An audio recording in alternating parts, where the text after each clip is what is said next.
Hello, my fellow misfits. Welcome back to A Cult of Misfits. I'm Matt Owens. This one I've been talking about for a while. The day has finally come where I talk about, drumroll please, the Emerald Tablets. I want to talk about the Emerald Tablets, Hermeticism, the Egyptian god Thoth, Hermes Trismegistus, the Kybalion, the Seven Hermetic Principles. Like, if any of those things, if you're getting goosebumps, this is the one for you. If you're anything like me and you enjoy talking about things that are of a spiritual nature, consciousness, the nature of reality, reincarnation, manifestation, the Nephilim, angels, demons, gods, the pyramids, if you like any of those things, check out other episodes of my podcast because I talk about them a lot. These are the things that I enjoy talking about. And I've had some really great conversations lately with my friend Nathan. So if you're interested, check those conversations out where we talk about all of those things and more.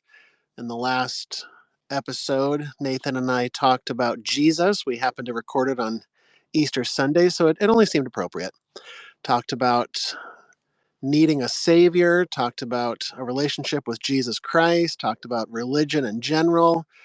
It was a really good talk. So check that out if that is of interest to you. And I just wanted to say thanks. Thanks to everybody who is listening, who is interacting with me and the podcast and my content. You can find A Cult of Misfits on Instagram. I'm on Twitter. The podcast is on Spotify and YouTube and Apple Podcasts. So if you're interested in my content, feel free to check me out on those other platforms. And I'm saying thank you to those of you that are following me and subscribing to my content. And for those of you that have donated financially, I appreciate you. I love you. If you're interested in reciprocating as well, donation information is below. So thank you again to everybody who has donated and continues to push this thing in the direction that we're headed. Happy to have you aboard. I love having these conversations. So before we dive into Hermeticism, a few days ago, I want to tell you a story about I was walking and just going on a walk. I was in this park. I was on this like gravel road, just going on a walk by myself. And I'd stopped to just sort of, do a little mind meld with the universe, just sort of soak in the nature. And as I was sitting there, I heard a bird sound nearby. And it was a bird sound that I didn't recognize. And not that I'm a bird expert, I don't actually know too many actual bird sounds, but it was one that I didn't recognize. And as I looked around, I realized there wasn't a bird anywhere near me. But standing about 6 feet away from me was instead a small, like a young a Japanese girl. Okay. There's this Japanese girl standing next to me, and she smiles at me and proceeds to walk away from me. And as she does, I kind of laugh because she's wearing, it looks like it's something from like a movie set or something, or like, you know, Tokyo 50 years in the future, like this very futuristic thing. She's wearing like this backpack from the future. And the backpack is made out of like this translucent, hard plastic bubble, right? Like it's very artfully designed. It looks like a movie set, a movie prop, movie prop. And so she's walking away from me like it's no big deal as she wears this futuristic backpack. And inside of the backpack, I can see into it because it's clear. There's a wooden stick, and perched on the wooden stick is a parakeet. The sound of the bird was a parakeet inside of this woman's freaking translucent backpack. And she's just walking away like that's a completely normal thing to walk around the park with. So I didn't recognize the parakeet squawking. And I thought that was the craziest thing that happened to me this week. And I wanted to share that with you. And as I was thinking about this story, I was trying to think like, well, I wonder how many birds I was thinking, well, I don't know that many bird sounds, but I thought like, well, I could probably get about 10 or 12 of them. And it turns out about 10 or 12 is about how many bird sounds I know. So I wrote them down for your pleasure. If you'd like to play along, I'm going to tell you the names of birds whose sounds that I recognize. Here we go. The first one, turkey. That one's an obvious one. The turkey gobbling. Hummingbird, a crow, a goose.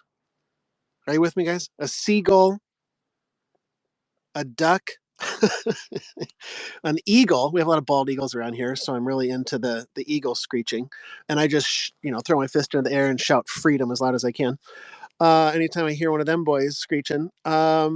Eagle, and then I thought of chicken, but then I also thought of rooster. So I don't know if that counts for two or not. It's basically the same animal. Parrot, I can recognize their sound. An owl, a pigeon, and a penguin. And that sort of rounds out. I was going to write down ostrich, but I technically don't know what an ostrich sounds like, even though I'm sure if I heard one, it would be obvious it was an ostrich. So that's kind of like a half point for me. But fun little game. If you guys want to play along, you can write down how many bird sounds you know. In fact, leave them in the comments. How about that? Leave them in the comments below. Let me know all of the birds that you know. If you want to try to outshine me, that's fine. That's fine. I don't have to take all the glory in terms of avian sound knowledge. Okay, let's dive into Hermeticism, guys. Let's see. Hermeticism is basically just, for those of you who don't know, I've dove into all of this before, and it's been a couple of years, so it was really just I felt led to sort of brush up on all of this again, and so that's why I dove in. And as I'm watching these YouTube videos and listening to these podcasts, I'm like, oh yeah, it's all coming back to me now. I love all of this esoteric knowledge and wisdom, but my problem is I've got a low retention rate with my brain. My brain doesn't really latch onto everything that goes through it, and so I often have to sort of go back, and restudy things to try to cement it into the old gray matter. So um, Hermeticism is kind of just this umbrella term. It's based on Hermes Trismegistus, who is this Greek god who is based on an earlier god from the Egyptians that is known as Thoth, Thoth. Thoth. That's the god with the ibis head, that bird. Speaking of birds again, it's a real bird heavy episode, guys. So I hope you're with me. You enjoy birds as much as I do. The bird headed god, the ibis with that curved, long beak that looks like Gonzo from the Muppets. No disrespect to either Gonzo or Thoth, but they could be related. Um, so Hermes Trismegistus is this Greek god that's based on a previous Egyptian god Thoth, who allegedly is based on previous deities from Atlantis or the previous civilization that was here before the flood. Okay.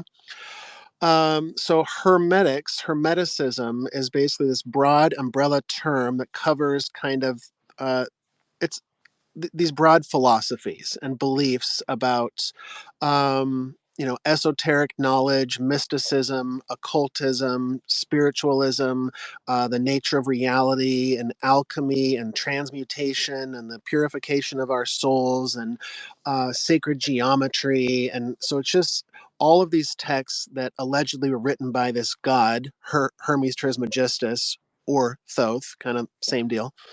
And so that is sort of what we're talking about here. That's the sort of subject matter that our boy Hermes was talking about. Now, Hermes Trismegistus is one of the greatest names of all time, in my opinion, because Trismegistus means thrice great, three times great. Like that guy, I don't know if that was his ego talking or what, but like that's a pretty badass name to go around like a baller saying, yeah, I'm thrice great. What are you going to do?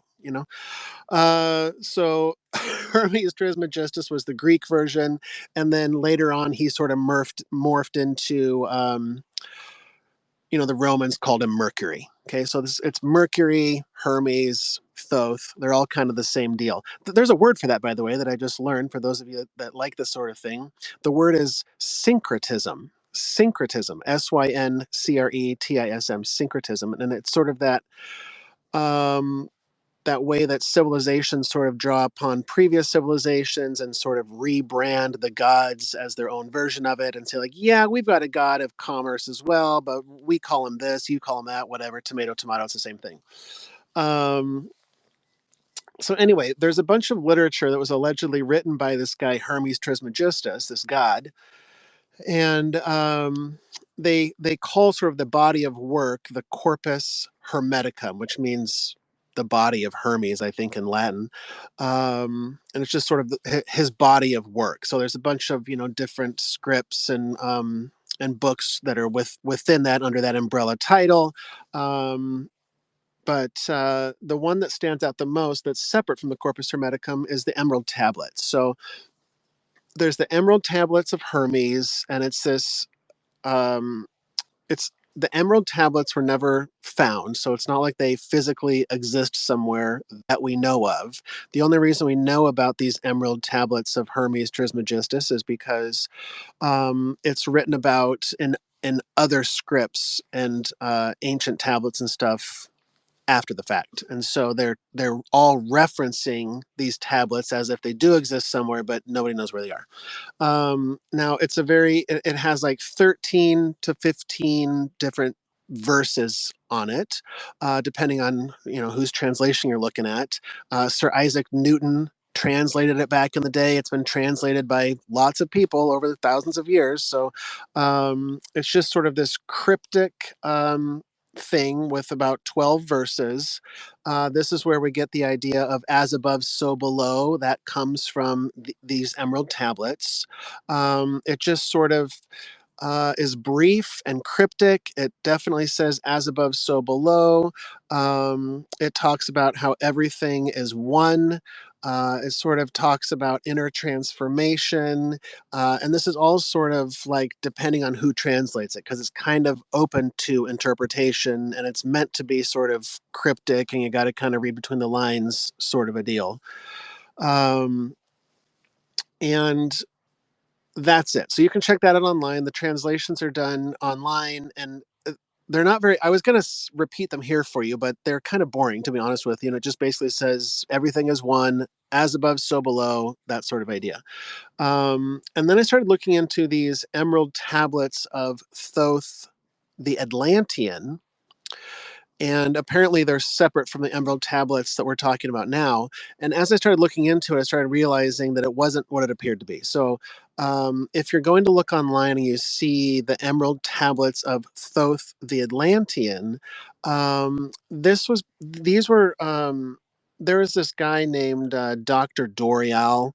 In the 20th century, he allegedly found these emerald tablets of Thoth the Atlantean. He was the only one who knew how to translate them. He translated them, but then, mysteriously never told anybody where the actual original tablets were, so nobody could go and verify it. So that was really sketch. And then he, had this translation of it that alleged certain things, and it was kind of similar to the real emerald tablets of Hermes. But his version was a little wonky, and then he kind of started a cult called the White Temple or something, and I think he was kind of involved with Madame Blavatsky and sort of that occultism circle of people that were kind of around the late 1800s, early 1900s, that sort of thing. Um, so that one seems a little bit sketch. So I sort of threw out all information that I found on the emerald tablets of Thoth the Atlantean, but of course you're more than welcome to dive into it, look into it for yourself, but that's just sort of my own conclusion. Um, so anyway, that's the emerald tablets. That's it. It's just this short, 12 to 13 verse body of work that just sort of is cryptic and not that meaningful. But when you put that in conjunction with all of the other things that Hermes allegedly wrote, then it sort of starts to explain more about these hermetic philosophies and ideas that he was trying to pass on to humanity. There's this idea, and it's told in many of the flood stories, these ancient stories across the world, in Asia, in Mesopotamia, in the Americas. They all talk about how there was a great flood, right? But then after the flood, there's always talk of some sort of a deity coming down from the heavens, usually, sometimes up from the waters, to deliver knowledge to humanity after the flood to restart civilization again, giving them knowledge. Oftentimes, it's portrayed as a pine cone, like the pineal gland. It represents knowledge, passing on this knowledge to humanity, knowledge of agriculture and mathematics and, things to start civilization, right? So Hermes Trismegistus or Thoth are both believed to be that being, according to the Greeks and the Egyptians and theoretically the Atlanteans, that had this idea. Well, I guess the Atlanteans were pre-flood, so maybe they didn't have that idea because they weren't around for the passing of the knowledge. They were drowned. They drowned, guys. Sorry to RIP, guys. But shout out to Atlanteans. Sorry, guys. Sorry, I had to go. So you start looking at some of the other works by Hermes and this corpus hermeticum, this body of his work, and you get to have a little bit more of an expansion on these ideas of the cosmos and the beginning of how everything works and the different layers and realms to our reality. And Hermes does this through a dialogue with his disciples and then a dialogue with Asclepius, who is the god of healing in the Greek pantheon. And so, through these dialogues, Hermes is able to explain to all of us what the hell is going on around here and basically how to deal with starting civilization and the secrets and mysteries of the universe and, this mysticism, magic, alchemy, transmutation, the philosopher's stone type of stuff, all of that stuff. He starts passing on that knowledge to humanity. So, in 1908, there was this book written called the Kybalion, Kybalion. Um, and it was written by an anonymous group. They called themselves the Three Initiates.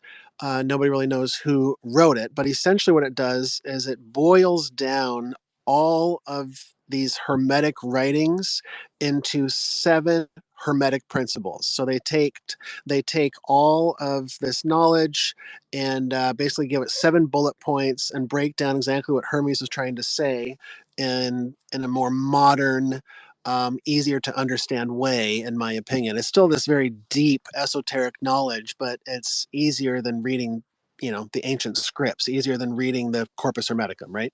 So, if you haven't ever looked into the Kybalion, I highly recommend it. If you feel led to, if you get that little tingle, then I'm talking to you. It's meant to be. When I discovered the Kybalion, I it it it it, cha- it changed a lot for me. It sort of opened up my mind in new ways and answered a lot of questions for me where I was at, where I had a lot of questions about the nature of the universe and things of that nature.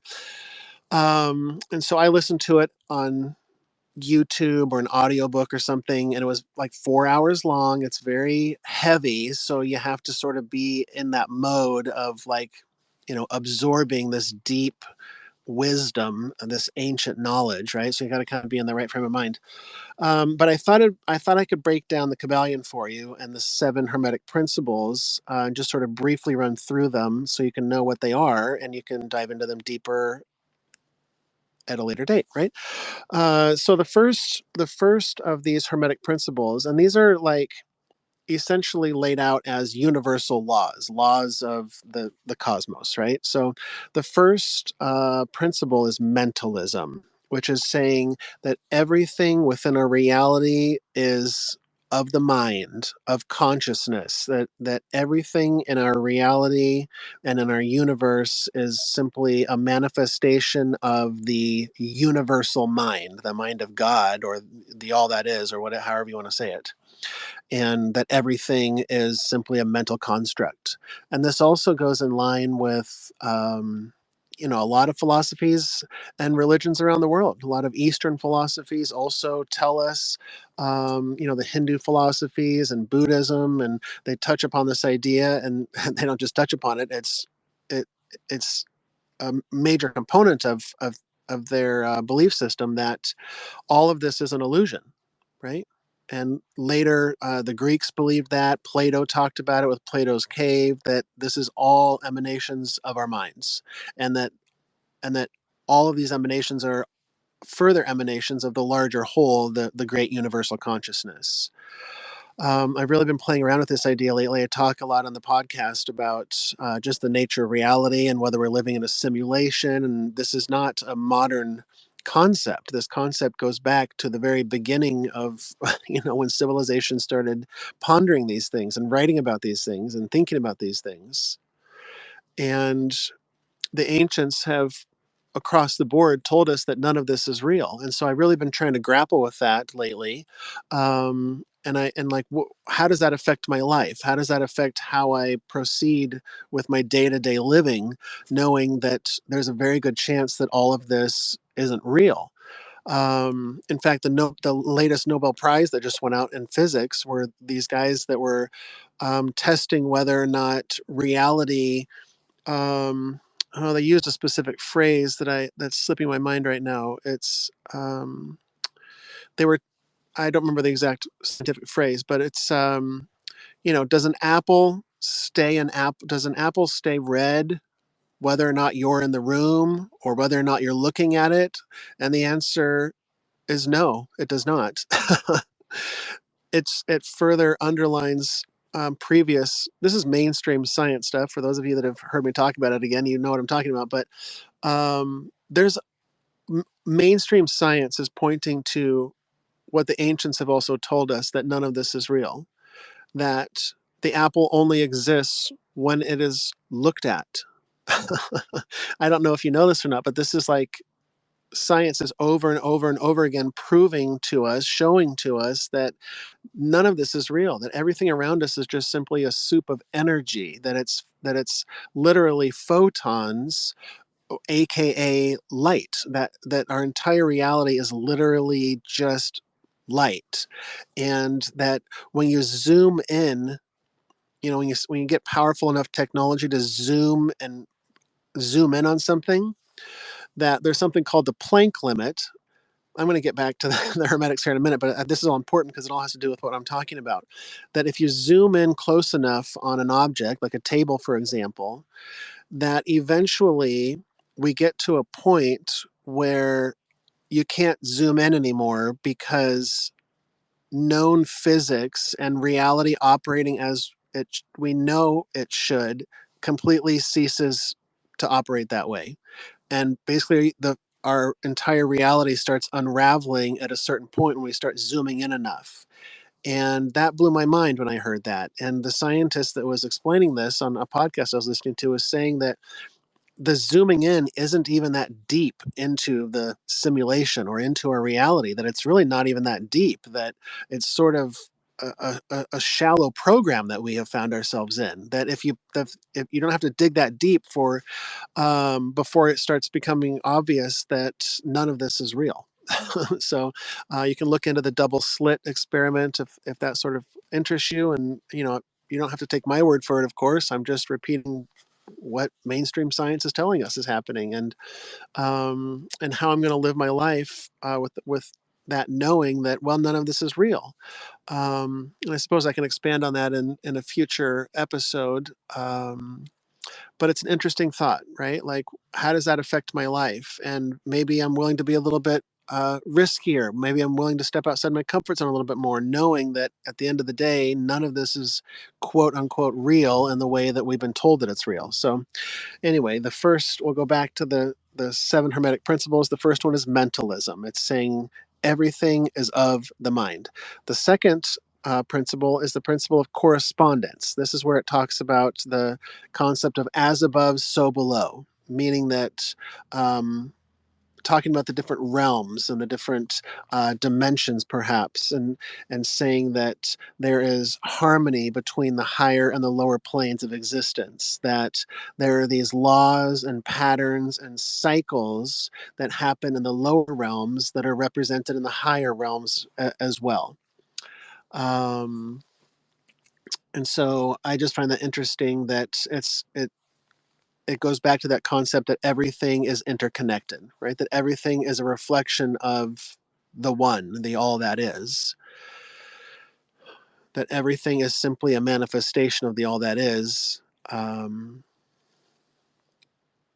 fractal form, right? When you think about fractals, you can it's mathematically beyond my comprehension, to be honest with you, but the fractals maintain their shape and size no matter what like, I'm doing a terrible job of explaining this. The way that I understand it best is with holograms. If you have a glass plate that is a hologram, and it's a picture of the Eiffel Tower, for example, and you drop that holographic plate on the ground and it shatters into 100 pieces, each one of those 100 pieces are each going to contain one tiny Statue of Liberty. Every single one of them will have one tiny statue. You'll have 100 broken pieces of a Statue of Liberty. That's how the fractals work, where they're a small piece of the bigger thing, but they still maintain the everything within them, right? They still contain the Statue of Liberty within them. And so I think that that's what's going on in our reality, is that we have this fractal, this piece of the divine within us, the light of God within us, and we have the entire cosmos within us. We are the broken fragment of the all that is. We are the drop of water in the ocean of the all that is. And that's why when these spiritual teachers and the wisdom tells us that the entire universe is within us, I think that it's literally the entire universe is within us. We are a fractal of that larger concept, right? So let's go to the third one on the list. The third Hermetic principle is the principle of vibration. And that, again, is confirming what mainstream science tells us, is that everything is in constant motion. The atoms and the molecules and all the things spinning around, they're in constant motion, that everything is literally just energy. And we think that things have solid matter simply because that's how our human brains and our human senses and this avatar system that we're in are interpreting this energy of soup that is around us at all times, that we are at all times.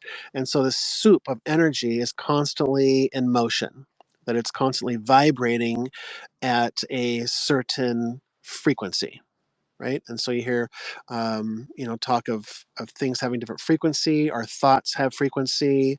Our words have a frequency. The grass has a frequency, right? So the fourth Hermetic principle is the principle of polarity. That everything has its opposite. That it's dualistic in nature.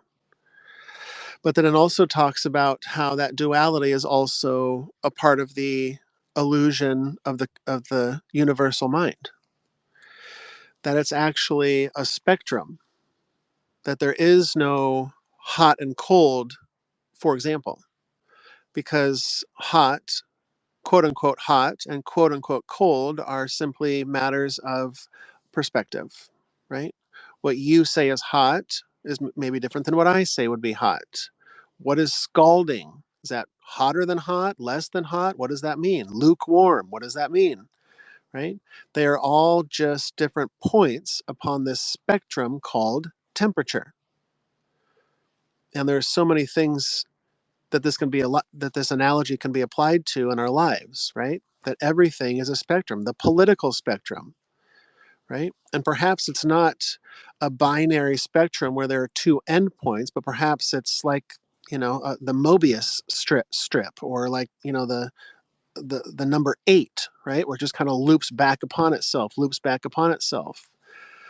Whether it's the political spectrum looping back upon itself, or temperature, or whatever, right? Spirituality, right? What's on one end of that spectrum? I don't know. Depends on your belief, your perspective. I think that once we start to recognize these concepts and start maybe applying them into our own lives, like for politics, for example, and recognizing that there aren't opposite ends of the spectrum, that's just a matter of your perspective, and whether they're left of you or right of you or in the middle, or that's just all how you're perceiving it, right? They're all just different beliefs upon that spectrum. Number 5, the fifth Hermetic principle, is the principle of rhythm. It's talking about how the universe sort of operates on these patterns and cycles that just happen over and over and over again. That the universe and our lives have this rhythm to it, right? This pendulum that is swinging back and forth and back and forth, the ebb and the flow, not just cosmically or in nature, but also in our own lives, right? These seasons that we have, all these analogies that are used in these ancient texts, like the Bible, Jesus talked about it. You know, there's different seasons for everything, and the seasons always change. Sometimes the season that we are in seems to be taking forever, right? Sometimes we can be in a dark season. I've definitely been there many times. And when I'm in that dark season, it's very hard to remember that the light is around the corner, that springtime always comes.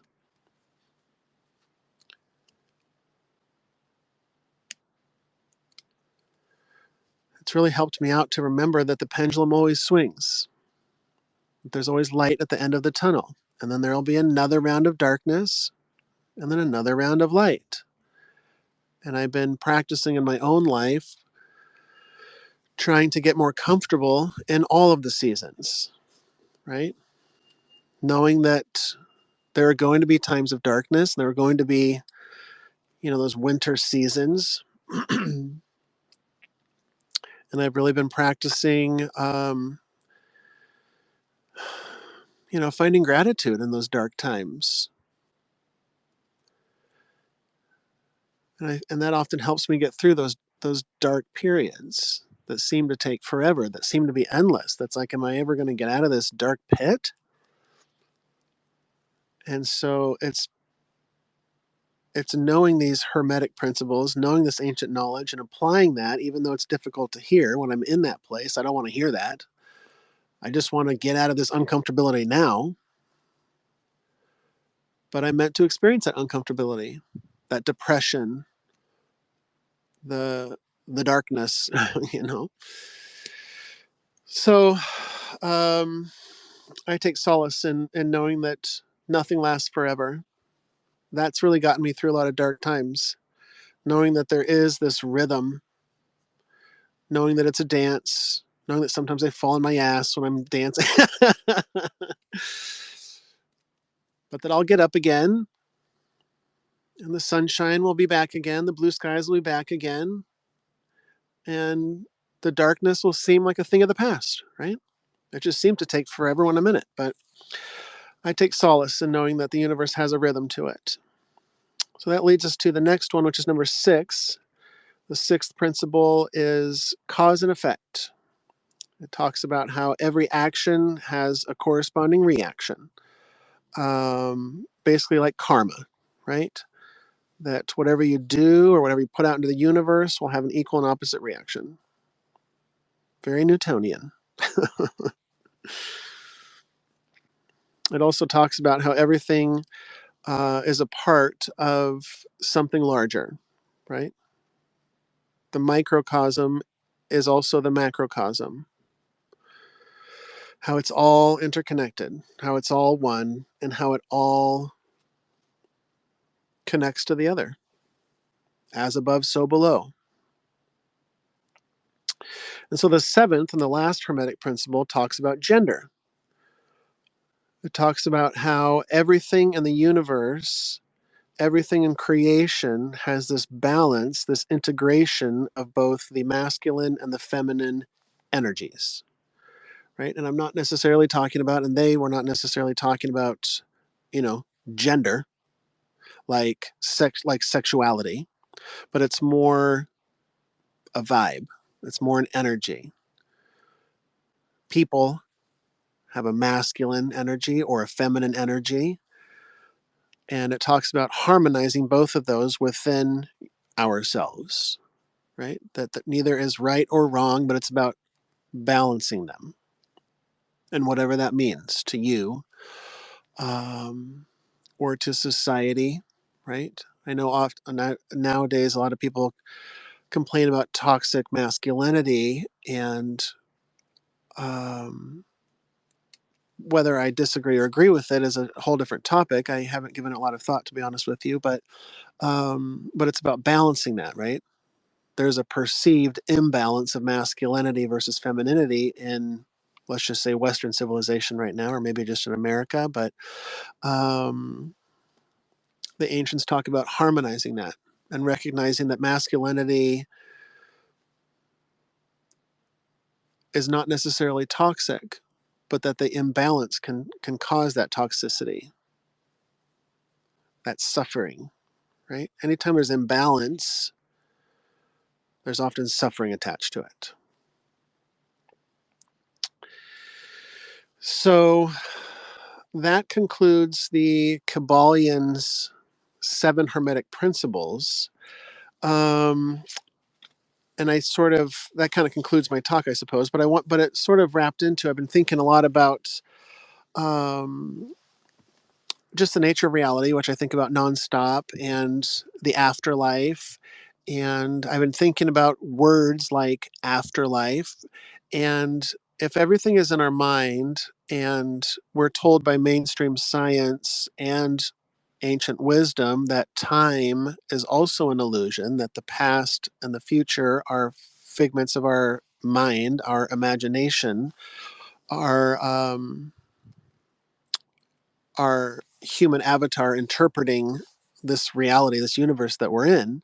But outside of this bubble, outside of this universe, I've been told by people who have been to the other side, out of body experiences, the ancient wisdom also tells us this. Science hints at it. They're diving into it a little bit deeper with mainstream science, that outside of this bubble universe that we are in, that time doesn't exist. There is no past, present, and future. It's all just happening simultaneously. And so, if that's true, and which I believe that it is, then how can I start applying that to my life? Well, I've started, not that it's a bad thing, not that I'm slapping myself on the wrist when I say these words like afterlife or old soul. I started questioning myself, like, why am I saying old soul? Because old has to do with time. It insinuates something in the past, or it insinuates that I've been doing this for a while, or these are all concepts that have to do with time, and time doesn't exist. So the idea of old soul has to be tossed out the window, in my opinion. Then I start reading about the ancients talking about these concepts like death and then rebirth and then, death and then rebirth, right? This cycle over and over again. But that also insinuates time. It insinuates that at some point I'm going to die, and then I'm going to transition, and then I'm going to reincarnate and be reborn again, and then, and then, and then. But and then insinuates that time exists, right? This is all just coming to me this week, where I'm just like, hold on, hold on, hold on. I'm starting to rethink everything, as always, right? It's always this stripping away process of taking what I think that I believe and how I perceive the world and just turning it upside down and questioning it all. And so I'm always surprised when something new comes up and I'm like, oh, okay, okay.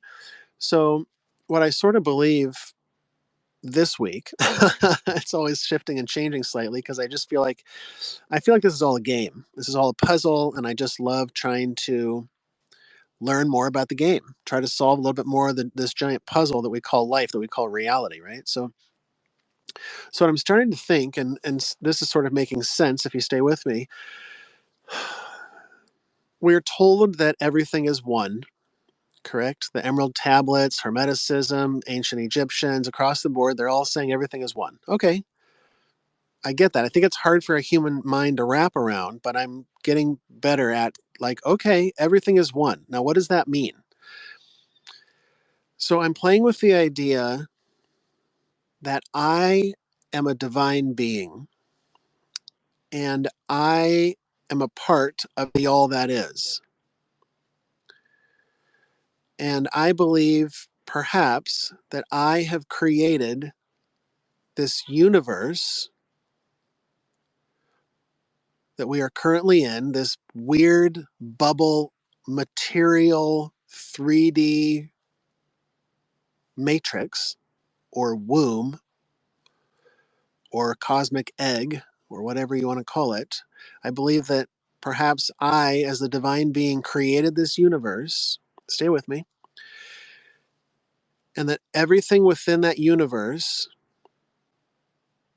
you, me, every living creature on the planet, the gray aliens, the Pleiadians, the gods, the demons, the devils, all of the things, the blades of grass, every molecule in this universe is literally the I am. I believe that I am simultaneously experiencing everything within this universe right now as we speak. My past lives, my future lives, my reincarnations, me living as the murderer, me living as the murdered, me living as gods, me living as beings that I can't comprehend, all within this created universe. And so when I hear that all is one, I'm wondering if I am literally everything and that I'm experiencing everything simultaneously. And you listening to this is just another facet of me listening to my own podcast, right? The divine podcast. What do you think about that?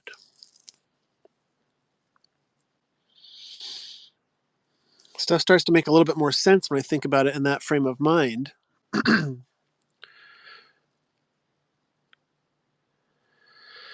Because then, yeah, I am literally everything. And when this experience is over, then it's over.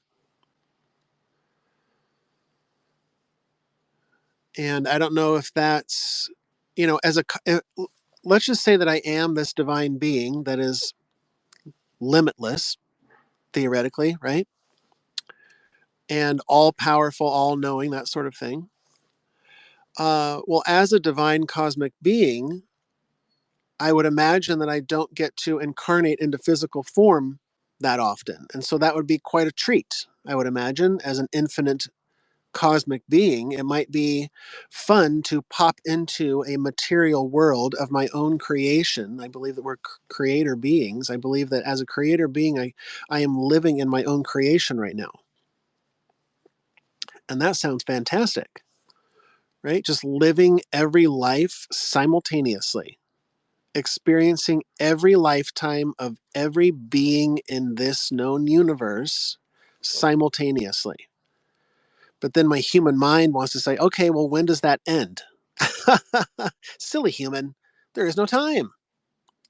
It's not like the simulation begins with the Big Bang and ends somehow, some way. That's all talking about time again.